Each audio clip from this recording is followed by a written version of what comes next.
Hello बच्चों, सभी को गुड इवनिंग। मैं देवानंद यादव आप लोग सभी को ब्राउन एकेडमी यूट्यूब चैनल में स्वागत करता हूं। आज मैं आप लोगों के लिए हुंकार सीरीज का प्रैक्टिस सेट 4 लेकर के आया हूं और हम लोग हर दिन की भांति आज भी सेशन को शुरू करेंगे एक मोटिवेशनल शायरी के साथ। तो सुनिए ध्यान से। गमों के धूप में मुस्कुरा करके चलो, गमों के धूप में मुस्कुरा करके चलो, लोगों के सामने चेहरा सजा करके चलो, लोगों के सामने चेहरा सजा करके चलो, और एग्जाम हॉल में जाने से पहले दिमाग चमका करके चलो, दिमाग चमका करके चलो। आओ समझे जिंदगी के ताप को। मैं सीधे ले चलता हूं एमसीक्यू सेशन में आपको। देखते हैं पहला क्वेश्चन को। Withdrawal syndrome is related with.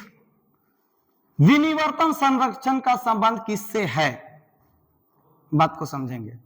जब कोई व्यक्ति लगातार ड्रग्स लेता है या एल्कोहल लेता है और उसे लत लग जाता है ड्रग्स या एल्कोहल लेने का, और अचानक अगर उसे छोड़ना पड़ जाए, अचानक वह छोड़ देता है, तो उसे एक सिंड्रोम हो जाता है जिसे हम विथड्रॉल सिंड्रोम कहते हैं, विनिवर्तन सिंड्रोम कहते हैं। उसी के विषय में क्वेश्चन किया है यहां पर। तो क्वेश्चन का ऑप्शन क्या क्या है हम लोग देखते हैं। बोल रहा है कि फर्स्ट ऑप्शन है character shown by a drug addict on sudden withdrawal of a drug. किसी ड्रग या एल्कोहल की मात्रा के अचानक बंद कर देने पश्चात शरीर द्वारा दिखाया जाने वाला अभिलाक्षणिक और अप्रिय संकेत। समझ रहे हैं ना बात को? तो हमें तो लग रहा है कि पहला ही ऑप्शन सही होगा। हम लोग दूसरा ऑप्शन देखते हैं क्या कह रहा है। The condition of a mental retardation, मानसिक विक्षिप्तता की स्थिति। गलत है, ये नहीं होगा। सी देखिए, excessive weight loss in an individual, शरीर के भार में अत्यधिक कमी की स्थिति। ऐसा भी नहीं होता है। उसके बाद बोल रहा है an increase in glucose level in urine. नहीं, ग्लूकोज लेवल अगर बढ़ जाए ना बच्चे यूरिन में, तो उसको हम ग्लाइकोसूरिया कहते हैं। वो ग्लाइकोसूरिया के कंडीशन में ग्लूकोज लेवल बढ़ता है, जिसको बोलते हैं presence of glucose in urine is called glycosuria. तो ग्लाइकोसूरिया के विषय में बता रहा है। तो हम लोग देखते हैं कि इस क्वेश्चन का आंसर क्या होगा। इस क्वेश्चन का आंसर ए होगा। ए करेक्ट हो जाएगा। नेक्स्ट क्वेश्चन हम लोग देखते हैं। नेक्स्ट क्वेश्चन क्या कह रहा है? बोल रहा है कि father of genetics, lollipop question. Father of genetics किसको कहते हैं? ग्रेगर जॉन मेंडल को ना, जिन्होंने पाइसम सटाइबम पर प्रयोग किया था 7 साल तक, 1856 से लेकर के 1863 तक प्रयोग करा था ना ग्रेगर जॉन मेंडल। तो उन्हीं को हम बोलते हैं फादर ऑफ जेनेटिक्स, आनुवंशिकी का जनक। तो फर्स्ट बोल रहा है हर गोविंद खुराना, सेकेंड बोल रहा है टीएच मॉर्गन, थर्ड बोल रहा है टैमिन एंड बाल्टीमोर, और फोर्थ ऑप्शन यानी कि डी ऑप्शन बोल रहा है मेंडल। तो आंसर क्या होगा? बोलिए। आंसर हो जाएगा मेंडल। मेंडल आंसर होगा। मेंडल को फादर ऑफ जेनेटिक्स कहा जाता है, जो पाइसम सटाइबम पर एक्सपेरिमेंट किया था। नेक्स्ट क्वेश्चन, नेक्स्ट क्वेश्चन देखेंगे। हु कॉइन्ड द टर्म जिन? जिन शब्द किसने दिया? जिन शब्द दिया था कौन? फर्स्ट बोल रहा है मेंडल, सेकेंड बोल रहा है जॉन रे, उसके बाद बोल रहा है जोहानसन, और बोल रहा है वाटसन। तो 1909 ईस्वी में जोहानसन नामक वैज्ञानिक ने दिया था जिन शब्द। क्लियर है ना? तो देखिए कौन सा ऑप्शन सही होगा। सी ऑप्शन सही हो जाएगा, Johansson. Next question, next question देखिए। Rheumatoid arthritis is a type of. Rheumatoid arthritis एक प्रकार है किसका? फर्स्ट बोल रहा है सेक्स लिंक डिजीज। जी नहीं, सेक्स लिंक डिजीज नहीं, नहीं होगा इसका प्रकार। जेनेटिक डिजीज, जेनेटिक डिजीज भी नहीं है। वायरल डिजीज, वायरल डिजीज भी नहीं है।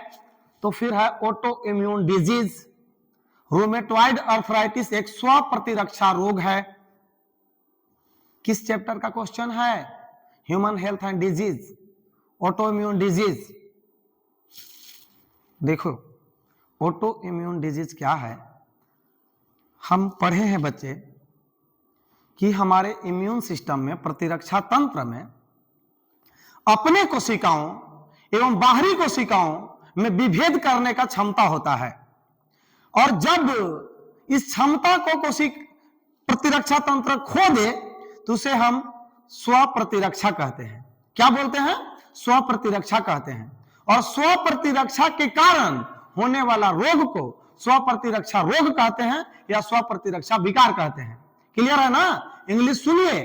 Our immune system has ability to differentiate between self cell and non self cell, but when immune system lose this property, then this condition is called autoimmunity, and disease which is caused due to autoimmunity is called autoimmune disease.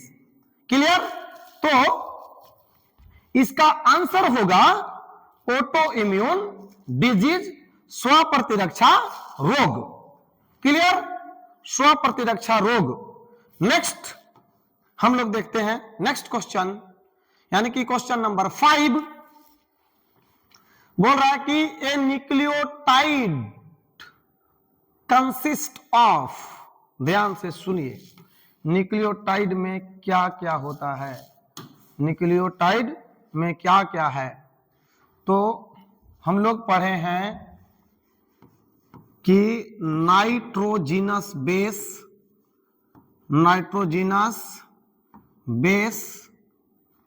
Plus pentose sugar plus phosphate is equal to क्या चीज? Nucleotide. तो nucleotide nitrogenous base से, pentose sugar से और phosphate से मिलकर बना होता है। तो कहां ये ऑप्शन है हम लोग देखते हैं। फर्स्ट कह रहा है कि शुगर प्लस नाइट्रोजनस बेस, जी नहीं, यानी कि शर्करा प्लस नाइट्रोजनीकृत क्षार या नाइट्रोजनी क्षार, नहीं। बी है शर्करा प्लस फास्फोरस अणु, जी नहीं। सी है nitrogenous base plus phosphorus molecule, यानी कि नाइट्रोजनीकृत क्षार प्लस फास्फोरस अणु, और डी है sugar plus phosphorus molecule plus nitrogenous base. चलिए हम लोग का आंसर मिल गया डी। तो इस क्वेश्चन का आंसर होगा डी। देखते हैं हम लोग नेक्स्ट क्वेश्चन क्या है। नेक्स्ट क्वेश्चन कह रहा कि prolactin is responsible for, prolactin जिम्मेदार है, सुनिए, मेमोरी ग्लैंड में जो दूध बनता है ना, मिल्क का जो सिंथेसिस होता है वो प्रोलैक्टिन कराता है। मतलब prolactin is responsible for synthesis of milk in the memory gland. Prolactin hormone स्तन ग्रंथियों में दूध के संश्लेषण के लिए आवश्यक है, दूध के निर्माण के लिए आवश्यक है ना।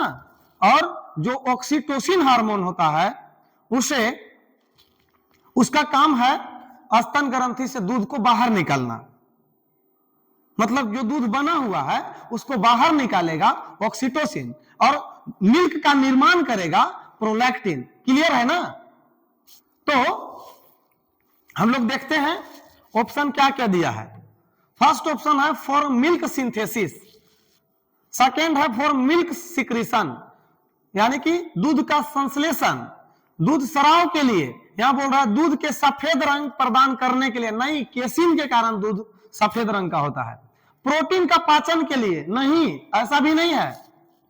तो हम लोग का आंसर जो होगा, आंसर होगा फॉर मिल्क सिंथेसिस, दूध संश्लेषण के लिए। दूध संश्लेषण कौन कराता है? दूध संश्लेषण कराता है बच्चे प्रोलैक्टिन हार्मोन। कौन सा हार्मोन? Prolactin hormone. आंसर हो जाएगा प्रोलैक्टिन। नेक्स्ट क्वेश्चन हम लोग देखते हैं। नेक्स्ट क्वेश्चन बोल रहा है कि ऑक्सीटोसिन हेल्प्स इन, चलिए एक लॉलीपॉप क्वेश्चन और आ गया। ऑक्सीटोसिन दूध को बाहर निकालेगा, जो स्तन ग्रंथि में दूध बना है उसको बाहर निकालने का काम करेगा ऑक्सीटोसिन। मतलब इजेक्शन ऑफ मिल्क या सिक्रीशन ऑफ मिल्क, दूध को बाहर निष्कासित करने के लिए या दूध को स्रावित करने के लिए। जैसे एक बच्चा जब मदर के निपल्स को लेकर के अपने माउथ में सक करता है तो ऑक्सीटोसिन के स्राव के कारण निपल्स में जो छिद्र होते हैं उन छिद्रों से होकर दूध आता है बच्चा के मुंह में। और इसलिए ही हम लोग ऑक्सीटोसिन को लव हार्मोन या लव केमिकल कहते हैं, क्योंकि बच्चे और मां के जुड़ाव का मुख्य वजह है ऑक्सीटोसिन। उसी के वजह से मेमोरी ग्लैंड में से दूध आ पाता है एक नवजात शिशु के मुंह में। क्लियर ना? तो देखिए क्या क्या ऑप्शन है इस क्वेश्चन का। तो फर्स्ट ऑप्शन है इन मिल्क सिक्रेशन, चलिए यही तो आंसर है, मिल्क सिक्रेशन, दूध स्राव में। नेक्स्ट क्वेश्चन हम लोग देखते हैं। नेक्स्ट क्वेश्चन है transfer of pollen grain from anther to stigma.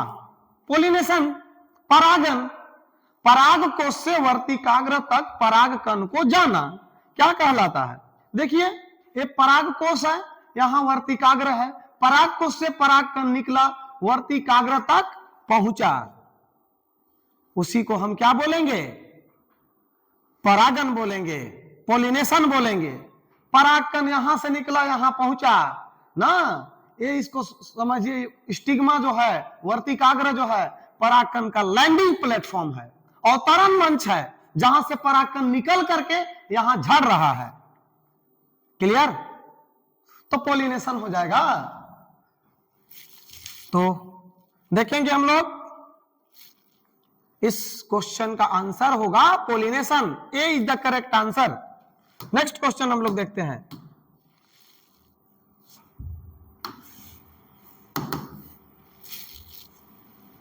Next question,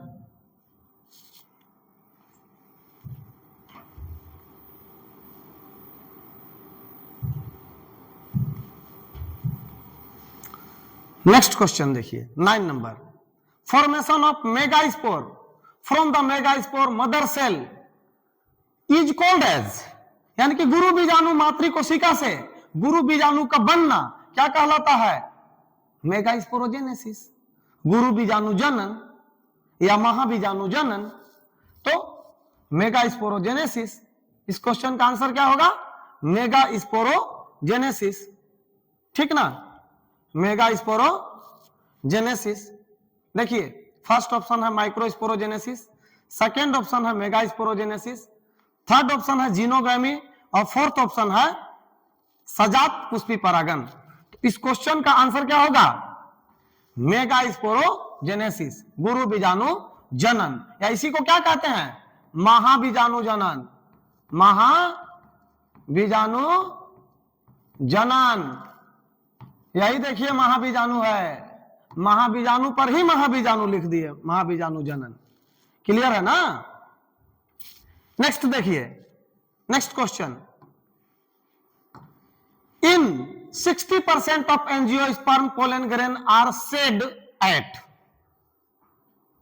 60% आवृत बीजियों में परागकण कितने कोशिकीय अवस्था में झड़ता है? फर्स्ट बोल रहा है कि 2 सेल स्टेट या 2 सेल स्टेज भी बोल सकते हैं यहां पर। सेकेंड बोल रहा है 3 सेल्ड स्टेट या 3 sailed stage, single celled state या सिंगल सेल्ड स्टेज। उसके बाद बोल रहा है 4 सेल स्टेट या 4 सेल्ड स्टेज भी हम बोल सकते हैं, चरण बोल सकते हैं, अवस्था बोल सकते हैं। तो 60% आवृत बीजियों में 60% एंजियोस्पर्म में कोशिका परागकण जो है 2 कोशिकीय अवस्था में झड़ता है, एक वेजिटेटिव सेल और एक जनरेटिव सेल, एक कायिक कोशिका और एक जनन कोशिका। तो इस क्वेश्चन का आंसर कौन सा हो जाएगा? ए, 2 कोशिकीय चरण। नेक्स्ट देखेंगे हम लोग क्वेश्चन।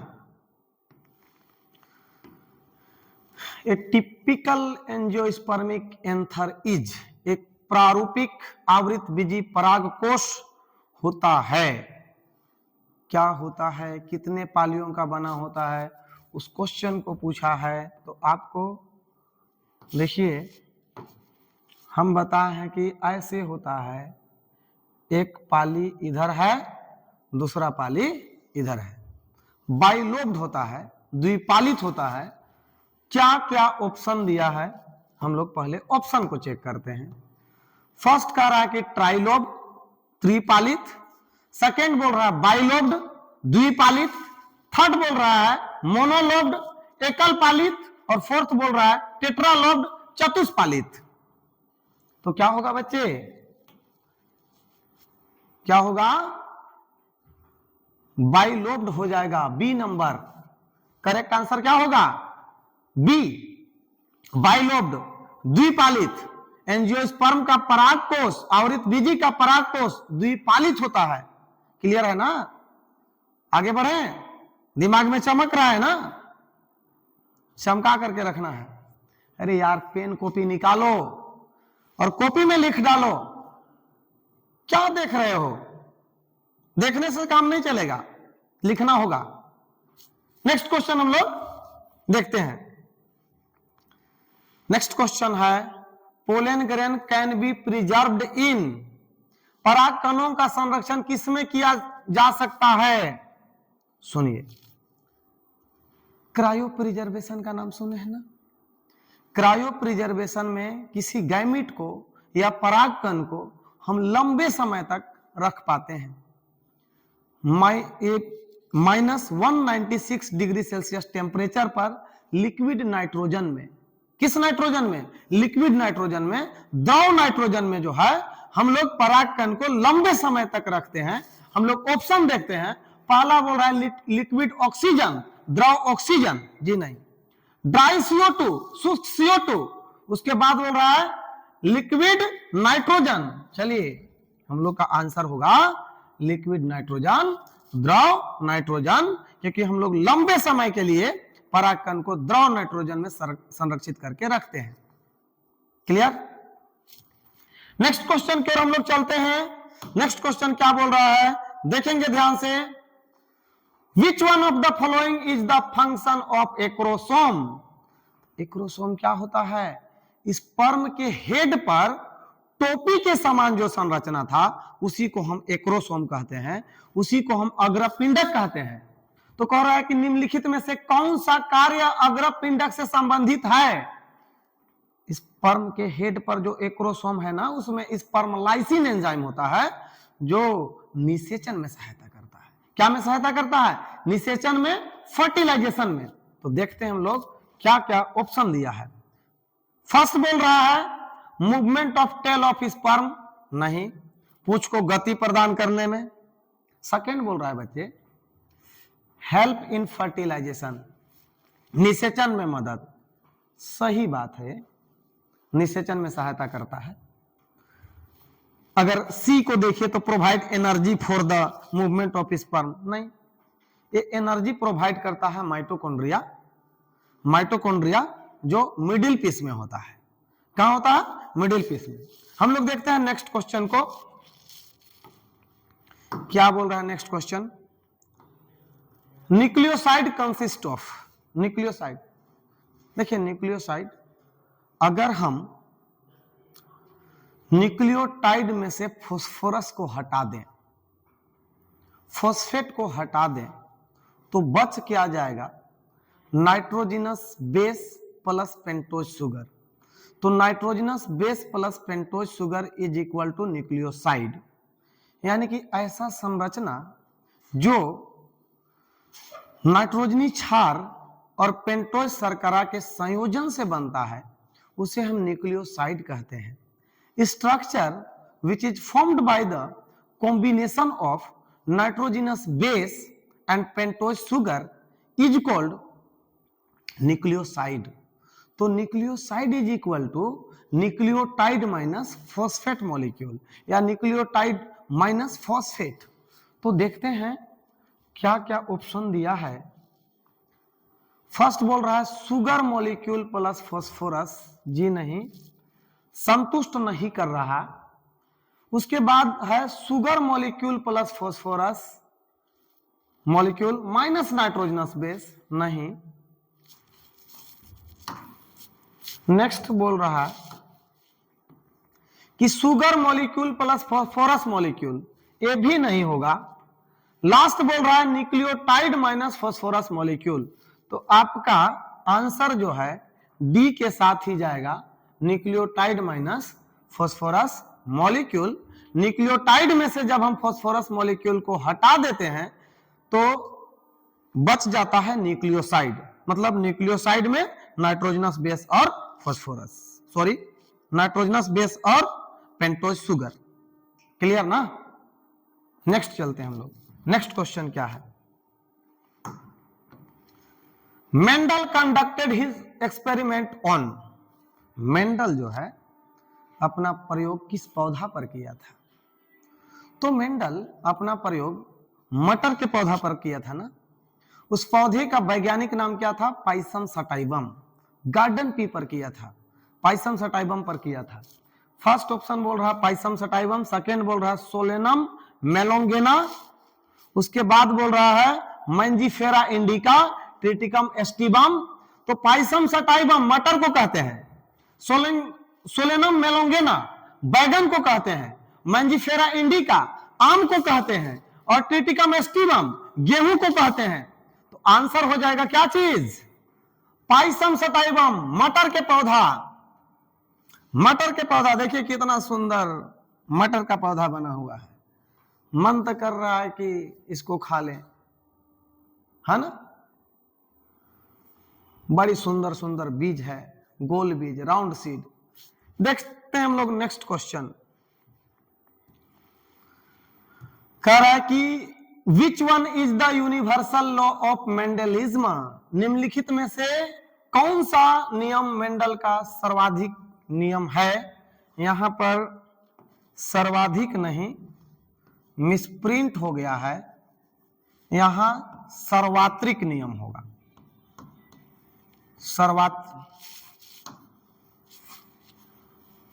सर्वात्रिक नियम, सर्वात्रिक नियम। क्लियर ना? सर्वात्रिक नियम है। तो लॉ ऑफ सिग्रीगेशन को हम लोग सर्वात्रिक नियम कहते हैं। फर्स्ट ऑप्शन है आपका लॉ ऑफ डोमिनेंस, सेकेंड है लॉ ऑफ सिग्रीगेशन, थर्ड है law of independent assortment, fourth है क्रोमोजोमल लॉ ऑफ इनहेरिटेंस। जी नहीं, हम लोग का आंसर जो जाएगा वो बी ऑप्शन के साथ जाएगा, लॉ ऑफ सिग्रीगेशन के साथ जाएगा। हम लोग नेक्स्ट क्वेश्चन देखते हैं, question number 17। Chromosomal theory of inheritance was proposed by, वंशागति का गुणसूत्रीय सिद्धांत किसके द्वारा प्रतिपादित किया गया? तो वंशागति का गुणसूत्रीय सिद्धांत दो वैज्ञानिकों ने दिया, एक का नाम था वाल्टर सटन और दूसरा का नाम था थियोडोर बवेरी। उन्होंने ही प्रपोज्ड करा था वंशागति के गुणसूत्रीय सिद्धांत को, यानी कि क्रोमोजोमल थ्योरी ऑफ इनहेरिटेंस को। तो फर्स्ट ऑप्शन दिया है मेंडल, सेकेंड ऑप्शन है सटन एंड बॉवेरी, थर्ड ऑप्शन है पैमिन एंड बाल्टीमोर, फोर्थ ऑप्शन है वाटसन एंड क्रिक। तो आंसर जाएगा किसके साथ? आंसर जाएगा सटन एंड बॉवेरी के साथ, सटन और बॉवेरी के साथ, क्योंकि chromosomal theory of inheritance Sutton और बॉवेरी ने दिया। नेक्स्ट क्वेश्चन हम लोग देखते हैं, question number 18। Which of the following statement is और आर करेक्ट, निम्न में से कौन सा कथन सत्य है? सुनिए, फर्स्ट बोल रहा है Leydig cell help in secretion of testosterone. ये तो स्टेटमेंट सही है। जो लेडिक सेल है ना, एंड्रोजन निकालता है, यानी कि टेस्टोस्टेरोन हार्मोन निकालता है। तो पहला कथन सत्य है, लेडी कोशिकाएं टेस्टोस्टेरोन का स्राव करती हैं, नो डाउट। सेकेंड बोल रहा है कि Sertoli cells provide nourishment to sperm. Sertoli कोशिकाएं शुक्राणुओं को पोषण प्रदान करने का कार्य करती हैं। तो सर्टोली कोशिकाएं भी शुक्राणुओं को पोषण प्रदान करते हैं, यह भी कथन सही है। नेक्स्ट बोल रहा है कि the process of spermatogenesis takes place in seminiferous tubules. शुक्र जनन की प्रक्रिया शुक्रजनक नलिकाओं में होती है, यह भी कथन सत्य है। और लास्ट बोल रहा है कि ऑल ऑफ द अबव, उपरोक्त सही। तो सारे के सारे स्टेटमेंट सही है, सारे के सारे कथन सत्य हैं, इसलिए आपका आंसर हो जाएगा डी। क्लियर ना, डी आंसर हो जाएगा। Next question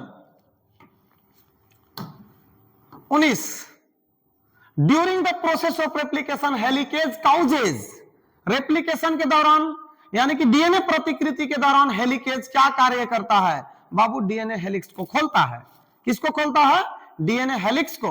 unwinding of DNA helix करता है, जो मतलब डीएनए का कुंडली होता है, ध्यान देंगे, ये जो डीएनए है ना, इस कुंडली को खोलने का कार्य करेगा ये।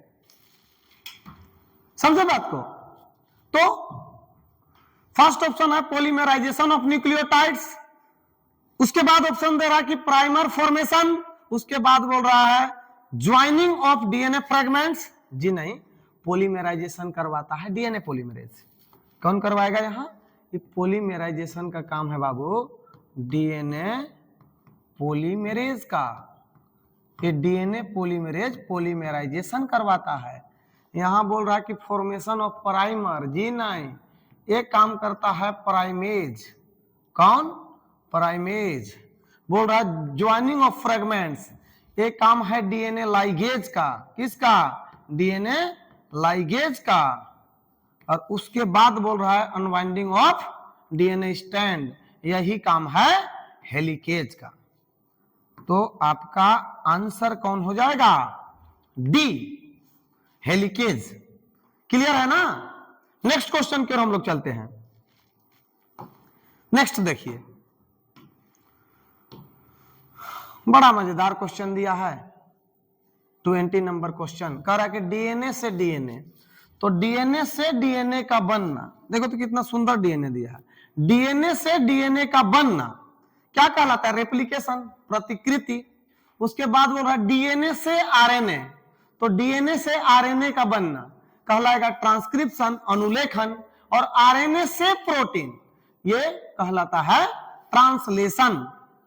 तो the flow of genetic information in the form of above presented chart will be termed as.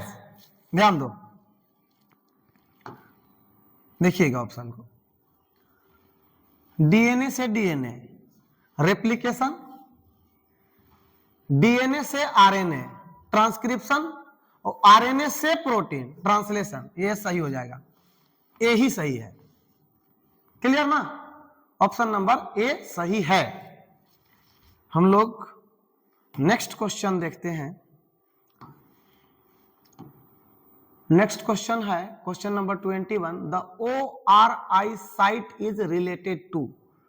प्रतिकृति का स्थल का संबंध निम्नलिखित में से किससे है, या निम्न में से किससे है? तो जहां से डीएनए प्रतिकृति की शुरुआत होती है, जहां से रेप्लिकेशन स्टार्ट होता है, उसको हम ORI कहते हैं, ओरिजिन ऑफ रेप्लिकेशन कहते हैं। बातें समझ में आ रहा है ना? The sequence from where DNA replication starts is called origin of replication.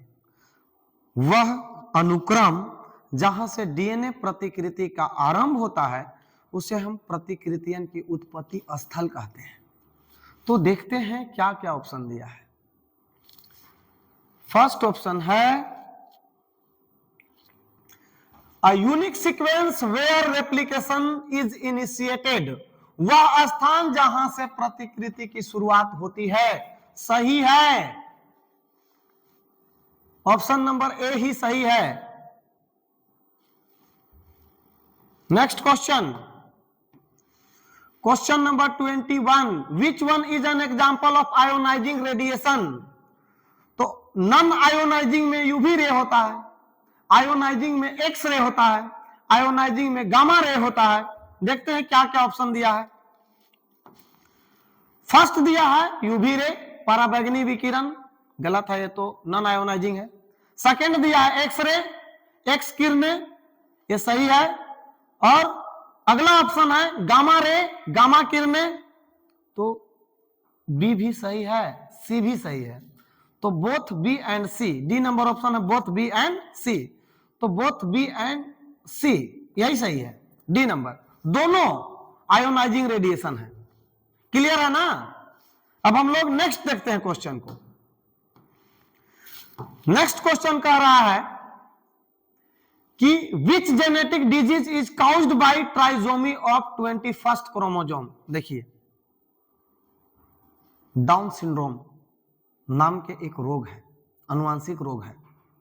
जब क्रोमोसोम नंबर 21 2 के बदले 3 हो जाता है तो वहां एक रोग हो जाता है जिसको हम डाउन सिंड्रोम कहते हैं, जिसे हम मंगोलियन डिजॉर्डर भी कहते हैं, मंगोलियन डिजीज भी कहते हैं। तो ऑप्शन क्या क्या दिया है देखेंगे हम लोग। ऑप्शन दिया है क्लाइनफेल्टर सिंड्रोम, क्लाइनफेल्टर सिंड्रोम, उसके बाद है टर्नर सिंड्रोम, उसके बाद बोल रहा है डाउन सिंड्रोम, उसके बाद बोल रहा है फिनाइलकीटोनुरिया। तो हम लोग का आंसर चला जाएगा किसके साथ, सी के साथ, डाउन सिंड्रोम। डाउन सिंड्रोम जो है करेक्ट है, यानी कि Down syndrome is caused due to trisomy of chromosome number 21। Down syndrome गुणसूत्र संख्या 21 के त्रिसूत्रता के कारण होता है। और डाउन सिंड्रोम से जो व्यक्ति ग्रसित होता है उसमें 46 के बदले 47 गुणसूत्र होते हैं। Person suffering from Down syndrome contain 47 chromosome instead of 46 chromosome. Clear ना। नेक्स्ट क्वेश्चन की ओर हम लोग चलते हैं। नेक्स्ट क्वेश्चन है the main aim of the human genome project was to. Main aim क्या था उसका, बेस को सीक्वेंसिंग करना, क्षार को सीक्वेंस करना, अनुक्रम निर्धारित करना। जहां एक बेस को सीक्वेंसिंग करने में, वन बेस पेयर को सीक्वेंसिंग करने में लगभग $3 अमेरिकन लग रहा था ना।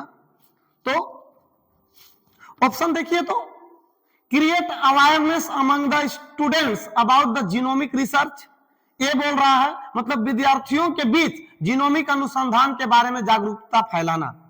बी है create awareness among the scientist about the genomic research, वैज्ञानिकों के बीच जीनोमिक अनुसंधान के बारे में जागरूकता फैलाना। सी बोल रहा है कि sequence every base in human, C सही है। लास्ट क्वेश्चन देखिए, लास्ट क्वेश्चन आज का। The technique of DNA fingerprinting is applicable in. DNA fingerprinting तकनीक का उपयोग निम्नलिखित में से किन में किया जाता है या किन क्षेत्र में किया जा सकता है। देखो, फील्ड ऑफ फॉरेंसिक साइंस, कानून की मदद लेने के लिए वैज्ञानिक जांच में, इसमें भी होता है।